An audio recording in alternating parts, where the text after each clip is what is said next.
snakes in my boots. Oh, turn y'all around. All right, y'all. I'm gonna take my spurs off my boots. Make sure there's nothing in them because I'm putting my boots over my yoga pants. But I'm gonna be honest, Hot Rod is big enough that I can tell you right now that I do not want. Yes, this is a thing. We really honestly do have to check for snakes in our boots because we've been having some snakes in the office. All right, y'all. Y'all dogs. Oh, come on. I'm in my yoga pants, but I don't know where I'm going to sit y'all today. Look how clean the barn is. How do y'all like that? Hi, handsome. All right, Hot Rod. He instantly hides. He's like, I'm out of here. I'm out. I'm trying to find my flag. I see it's missing.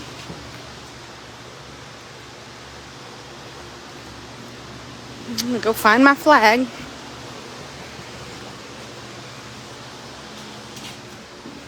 Disinfecting the stalls today.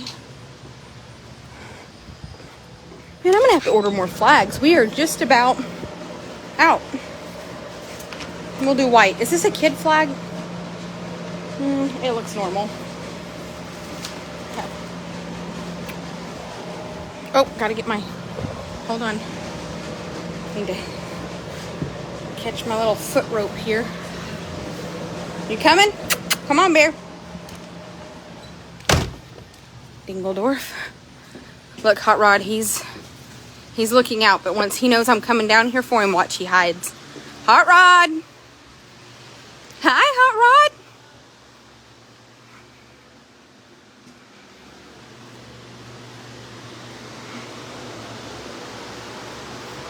Maybe I'll give Hot Rod a stall with a run today. Put my... Oh, I thought they were videoing us. Who are you? Oh, I know who you are.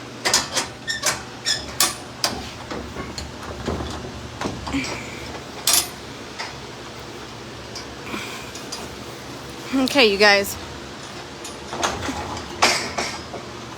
All right. Hello, handsome. Somebody told me that he was poor and needed a lot more weight. I told him, well, if he gains any more weight, he's going to be obese. I think I'll take him as he is. Come on, Hot Rod.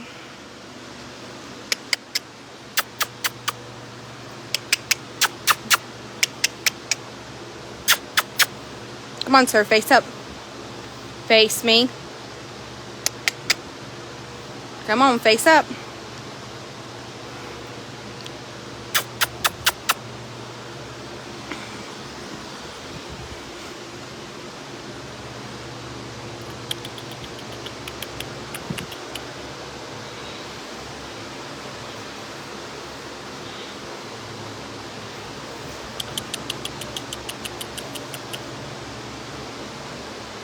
So what we just want to do is just get some contact with him so that he just kind of starts to use his right brain.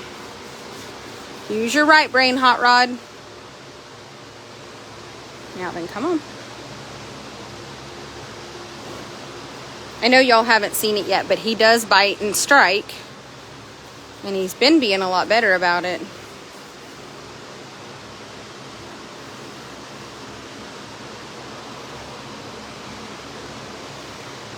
He's super light, so most of the time I can just kind of hook the lead rope and I've got him. Kind of like you're fishing, but on the end of my fishing pole is giant fucking draft. Good job, Hot Rod.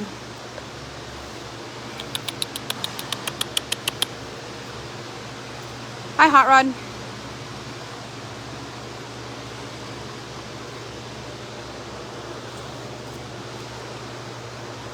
Okay. Got our hands on him. Come on. Come on, Hot Rod. Let's make an effort. All right, my big bastard. Come on, my dude. Let's go. Get off your lead rope. Thank you. All right, where do we want to put your fan club? Come on, Hot Rod. Out the door. No, good job. Let's turn this way.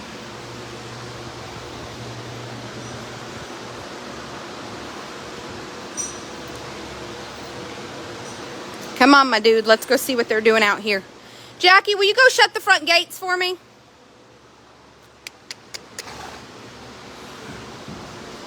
Oh, my baby. I think y'all can probably see right there. He said, bitch, you snuck in.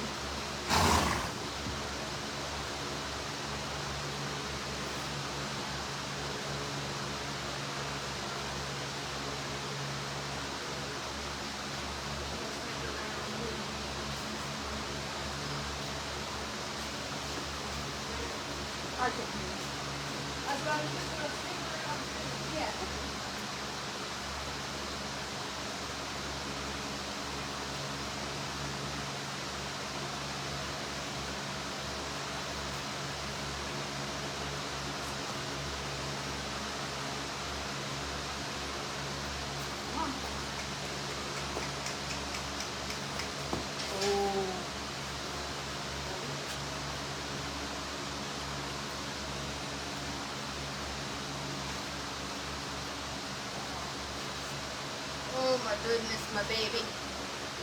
Oh my goodness.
no, no.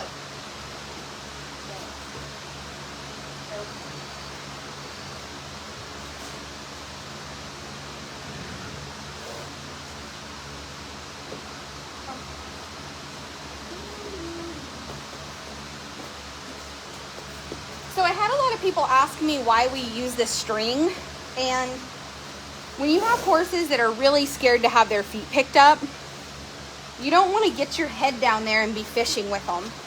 So what you want to teach them is that they can have a little pressure on a leg, and that as soon as they pick the leg up, you give it back.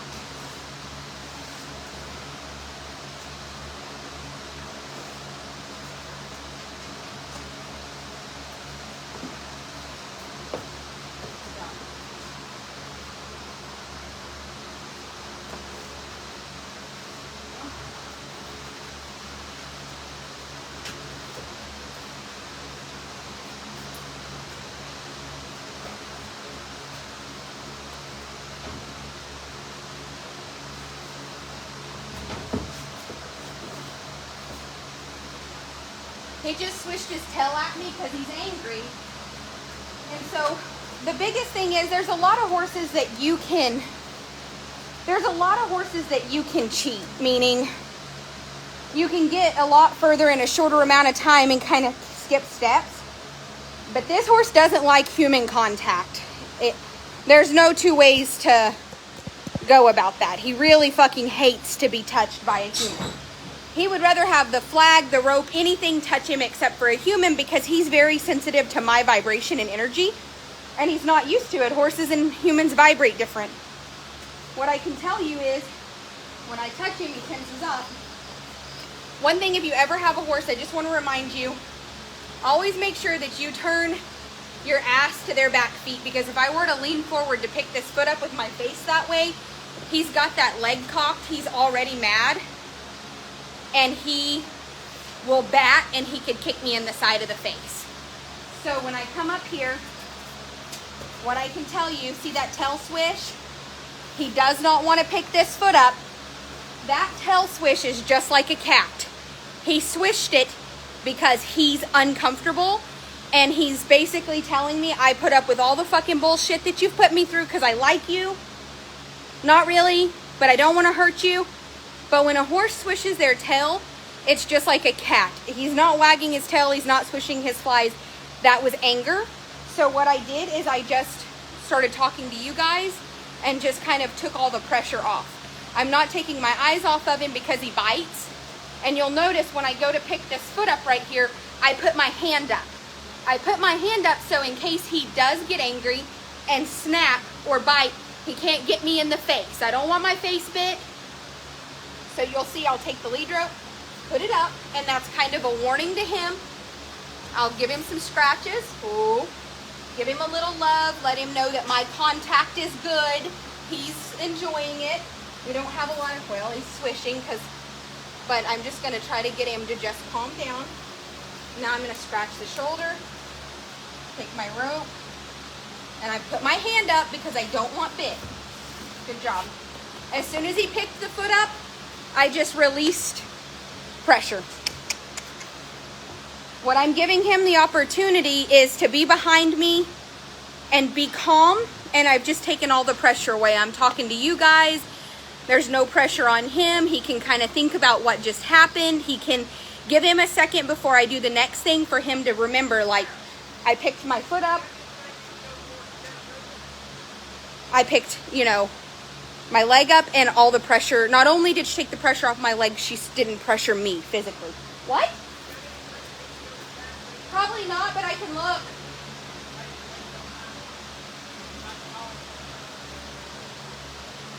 I mean, I can try. So I'm going to just pick his leg up right here, the way he's most comfortable because it's not human contact. Give it back. And what I'm trying to do right now is just show him he picked his foot up. And I get away from him. I pulled, he picked the foot up, all the pressure's gone. And you can see right there, he's thinking about this. He's like, wait a minute. I did what she said, and then it was release of all pressure. Any verbal contact, no. So I'll just turn around again.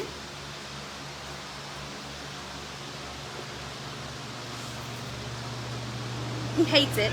He hates it. He swishes his tail, but so now what I'm going to do is I'm going to just turn around here, and you'll see his demeanor. When I turn my back, he's smart. He's super smart, too smart. He'll know that the moment I turn my back, that I'm going to go for the leg, because that's what's been happening. So right here, see him automatically get tense. He's putting up that guard because he knows I'm going to touch this leg. So let's take a little of that pressure away. Remind him we're friends. Remind him we're friends. And then he knows I'm coming down the leg. Put my arm up so he doesn't bite me.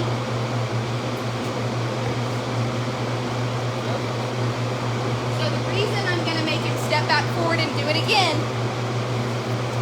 and see him swish the tail, this is really uncomfortable for him because it's a lot of physical contact. My whole body is up in his presence. My arm is up telling him not to bite me, and I'm asking him not to bite me. I'm physically touching him, and I'm asking him to pick up the leg. None of those things are in his comfort zone. The tail swish comes, and you just have to keep this repetition until he's not backing up and until the tail isn't swishing. I just want him to let me kind of just grab that chestnut or that equine toe. I want him to pick the leg up. When he does, I'll put it down. But two things that I want to not happen for it so that we can move on to the next step is I don't want the tail swishing, and I don't want the immediate getting away from me. Like, I did what you said, now get away from me. He's got to learn eventually that yes, come on. I do love that when my back is to him, I've driven him backwards so that he doesn't come over the top of me. That I've noticed when my back's to him, it's a little bit hard to lead him. That's my fault, because when my back has been to me, I've used my hand to get him out of my space. So these are just things that I recognize that maybe I've overdone. So I'm going to make eye contact, touch his face. His pole is out really bad, and it was out when he came here. Now, I'm not taking my eyes off of him because he's got his head tilted away. He's letting me pet him. He doesn't really want to.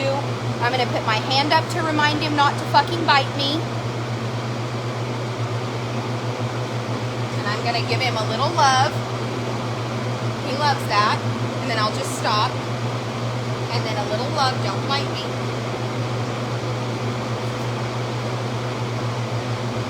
Now I'm just going to ask for this foot without the rope at all. No tail swish, and he did not run from me. So what I'm going to do now is just pet him, and I'm just going to leave it alone. Ow, God, I bumped my fucking elbow. For those of you who didn't know, I dislocated this bad boy, and this muscle right here is so sore, and we're still getting, like this morning it had a little bit, like it looks like I capped a hog. Look how bad it is. But this morning I bumped the side of the scab, and a rock. Ooh, look, there's a rock coming out. Do y'all see it? I'll show y'all. Let me pull it.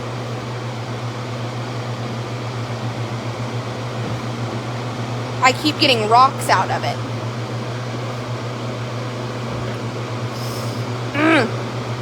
So for those of you who didn't know, I got run over by a horse, and I dislocated my elbow, but the worst of it was that a rock went super deep in this hole, and we keep getting tiny rock pieces out of it. It's awful.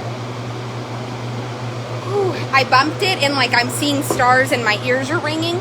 So until that subsides, I'm not even going to touch him. I'm just going to let him chill. I'm going to let him think about all this. And I have people every day sending me Warwick Schiller or Clinton Anderson videos, and I want you guys to know I greatly appreciate it. I'm Tara Sanders. I have literally grown up in a racehorse barn. At 14, I started working, I think I was 13, in Equiglobe, which was an import service for warm bloods. I don't know if you guys can tell how deep that hole was, but shit. I may not do things like Clinton Anderson or Warwick Schiller, but I've learned a lot of really great things along the way that I feel are just more, maybe they're not, maybe I don't have on a cowboy hat, and maybe I'm not putting on the right kind of videos, but with me being in the kill horse industry for the last almost 10 plus years, I have to do things from a safety standpoint. A lot of the people that I sell horses to, unfortunately, are not Clinton Anderson or Warwick Schiller. They're not the people that train directly under those people. And so I have to remember that everything that I teach my customers, it's going to have to be for the Karen with cookies that can maybe do this and literally not get hurt, because maybe she's like 58, 60, has a little rheumatoid arthritis, and she's not going to be a quick 25-year-old on her feet. She doesn't have the quickness or the ability to do. I see those trainers take a horse like this, and by the afternoon they're riding them, and that is great. Trust me, if we were to spend all day for 4 or 5 hours and we were to just throw it all at him, we could get by him. But I don't need to get by him that quick and it just be, hey, next time you have to do it again. I need to start teaching him things so that in 6 months, when I am ready to rehome him, there might be an 18-year-old college girl that's looking for her lifetime companion, and this 3-year-old Clydesdale cross is going to go to that 18-year-old girl. Come on. Come on. All of it. I want a big step. The whole body. Thank you. So as soon as you step back up here, I let go. And I don't need it to be rocket science. Like, I don't need it to be a program that I'm going to sell them on DVD and you have to follow these steps. Like, I just need it to be good. I need to be able to walk up to him and pick this foot up. And I need it to get easier and easier. Guard my face. Whoa. Guard my face. See, now I let him sit. So we're going to come back, pick the foot up, let it go.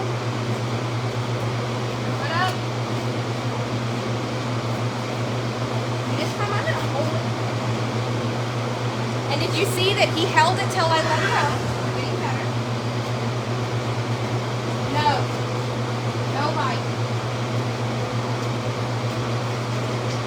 And the reason I followed through with my hand, and if you see, I didn't hit him, I didn't be mean to him, but when he actually nipped with teeth, I followed back with my hand. Don't ever hit them. Don't ever get mad and like go for them. What I wanted was instantaneous contact. Hey, you and your teeth don't scare me because I'm alpha. So what some people will see in that moment is somebody aggressive with their hand back. I didn't slap him. I didn't hit him. I didn't lose my temper. But what I did do was I instantaneously forced him to allow touch, even though he bared teeth, because I'm not afraid of you. Because this is still an alpha situation where he's trying to intimidate me. And I want to reiterate, under no circumstances with a horse like this would open hand slapping him or getting mad and running him out of the barn. None of those things are going to correct that behavior, because the moment you overreact, he doesn't recognize that you're punishing him for biting him. You become a predator and he becomes the prey. So it's just like in a marriage or anything else. This is communication. I reached up, he went to nip, and I pushed his head back, and I literally maintained contact with his face. And he tried to get away, and I just kept my hand with him. So he knew that that bad behavior is not only not rewarded, but it did not get you the result that you wished, which was for me to leave you alone. So we're going to try again.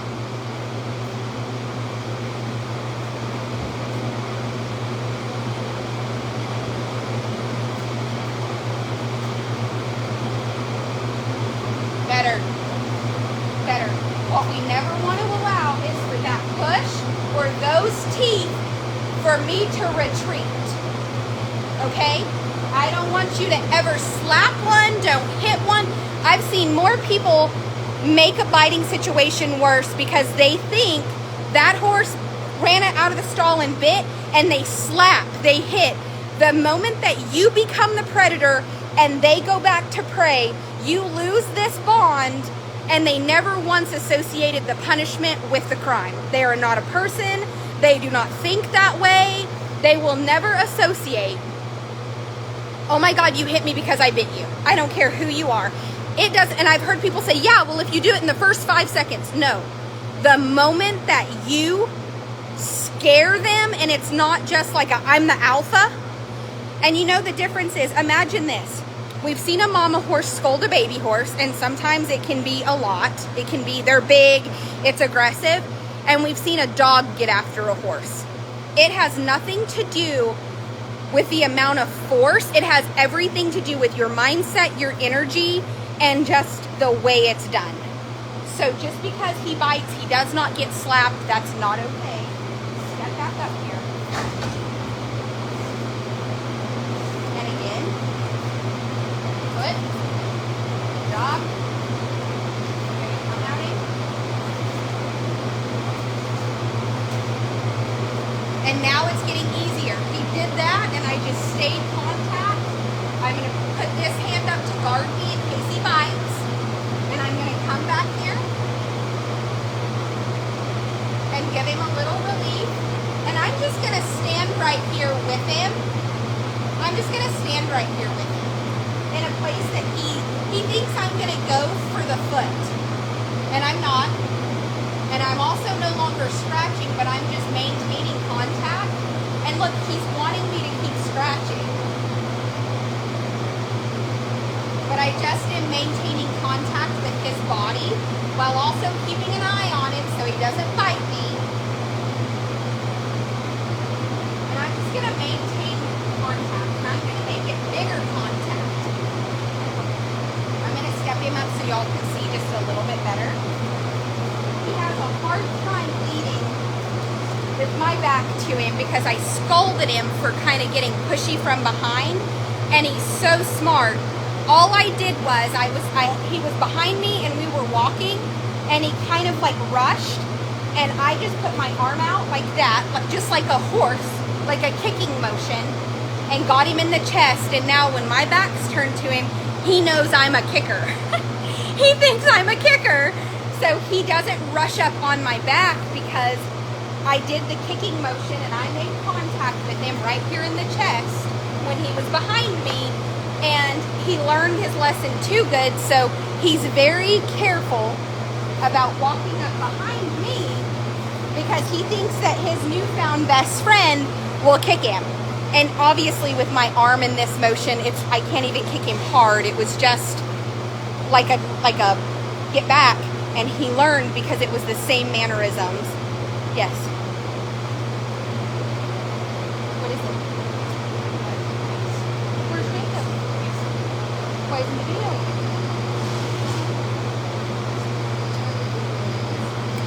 Oh, but I want to just play with my horse. I don't like. But I mean, I know, but so is this. Okay, let me pick the leg up. Do not get my face bit. Good job. Good job, Hot Rod. Now listen. No, sir.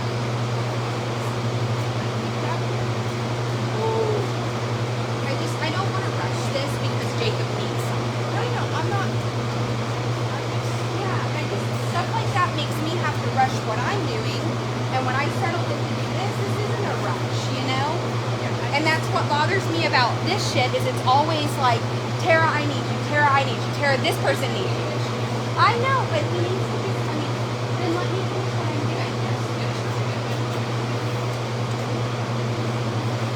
The story of my life is I am demanded by everybody, every day, all the time, and it leaves me very little time to just do things that require, just don't get bit. Hold on.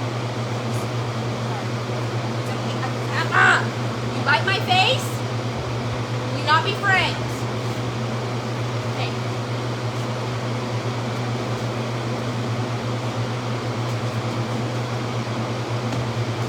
See? Now, at what point was any of that scary?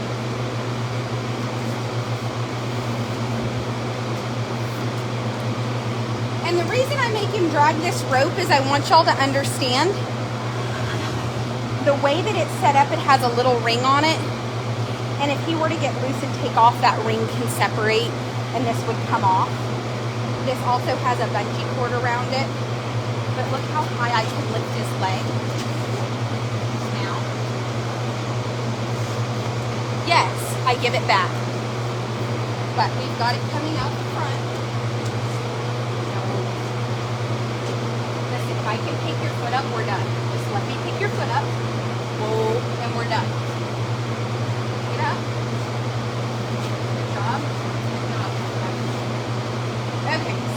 go help them because they are demanding my presence. And I will come back later and I'll start on the other side. So this isn't done. This is just being postponed because my presence is needed elsewhere. But Hot Rod is doing fantastic. And I always desensitize them. I like to take this rope and throw it over. And then come on this side.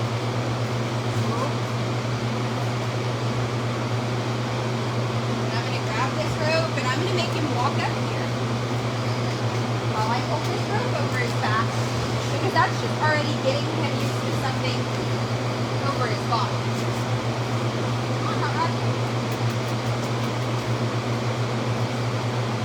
Because I'm telling you guys, what y'all don't know is, by the end of the week, I'll have him laid down. And this is something we used to do with every racehorse. And we are going to do it with all of these. We've already discussed it. But it's not something, I'm not going to throw one down and sit on their head. But this horse, I am going to lay him down. And the reason I'm going to lay him down is because when I get him there, I'm going to give him cookies and sit with him. And then I'll let him stand right back up and we'll continue after he gets to where I can lay him down to continue to lay him down. So what I'm preparing him with this rope for is to give to that leg, and I'll eventually make him give that leg and back into that pressure and lay himself down at my command. And that's when I know I'll have him in a position that I have full control of the situation and I will feel comfortable breaking him to ride. I'm doing this by myself. It is not because anybody has said anything. I've been told a lot, like, that I don't know what I'm doing, you know, that I'm an idiot, whatever, because people online love to hate people for whatever reason. But I've taught a lot of people who work here some pretty cool shit, and I'm a really good horseman, and I love to be able to show you guys these things because it's something you've probably never seen. Because some of the stuff that I've learned, it might take me a month, it might take me 6 months, but I'm going to do it myself. I'm going to do it myself. And I'm going to show you that I can take a feral cat that was never touched and I can train it. And it might take longer than it would have taken someone else, but I'm a 35-year-old mom who's broke my pelvis, who's been hurt. I want to do it in a manner that is just so consistent and safe that my 65-year-old woman who has 6 months of time on her hands and cannot afford to get hurt can take any horse that's, especially if it's already been broke. Think about it. If you go home and apply these principles, say for 30 days, on day 31 you finally decide to climb on it, you're just better off. That's something that groundwork is not about. Groundwork is not only for the horse, it's also about the bond you build for your own safety, and it's a big step that 90% of people skip. They buy a good broke horse, get it home, step on it, and then they're so disappointed because the horse is not exactly like they saw on video. But that horse doesn't know you and you do things differently and you're nervous. And I think that if I can show you guys that I can conquer this, there's no reason why you or better home and do your work to make them great, because people need to stop complaining about the horse and put the work into it. And that's the number one thing I see online. Well, the horse is not what I was advertised. No, ma'am, you didn't do a good job by that horse. You got it home and forced it into a scary situation, did not do the groundwork, tried to ride it the second day it was there, and now you're disappointed that the horse is nervous, discombobulated, you know, it's in an entirely new situation. It's got ulcers, your energy is nervous, they don't know why you're nervous. All of that needs to stop. And we need to, as horsemen, remember it is our responsibility to do our groundwork, to build that bond, because we're asking this horse to be safe and to protect our body, which is our temple. And if I expect him to protect me and take care of me, he doesn't owe me that. He doesn't fucking know me. In fact, right now, he's not sure that I'm not a predator. So if I can do it with him, you have no excuse why you don't do it with the 15-year-old bomb-proof horse that you bought. You might not have to, but the horse and you will be better off, and so will your relationship for what you pour into it. And this is the part that I've always just rolled my eyes, because I get so tired of people that are like, well, I watch. I don't care who you watch. I've watched them all too. But I've also hands-on a ton of shit. And at 35 and being in this industry for 20 plus years, I have my own way of doing things and I like it because I'm comfortable with it. I can always learn new things. I'm always open to you guys sharing and sending me video clips and training stuff. I definitely take it all with a grain of salt. Take what I like, leave what I don't. I never correct anybody else's way of doing things. But this is the number one thing that 90% of you are doing wrong, is you don't do these steps because you've bought a finished horse and you think you don't have to. Okay, well, don't complain when it takes you 9 months to get with your horse and not 30.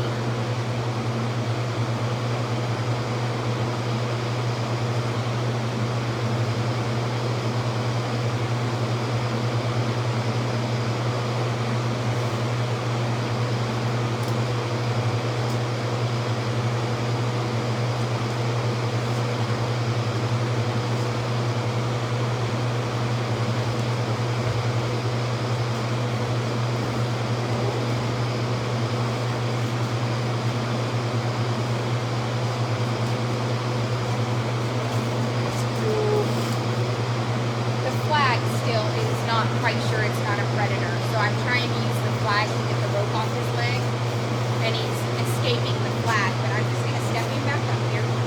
Come on, Hot Rod.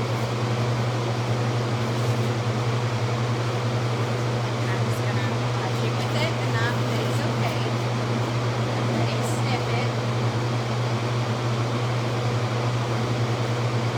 Now I'm going to take the handle of it.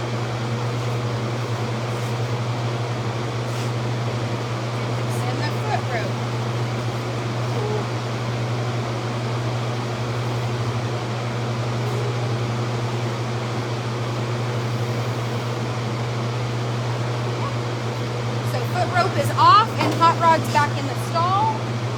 Good job, buddy. Listen, that was super good. That scared him, and he went to jump, and he just came right back to me. Like, he jumped and then stepped back into me like, wait, what do you want me to do? Perfect. Because he could have jumped and fucking run off.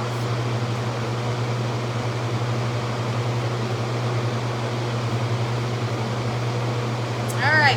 We'll see you guys later.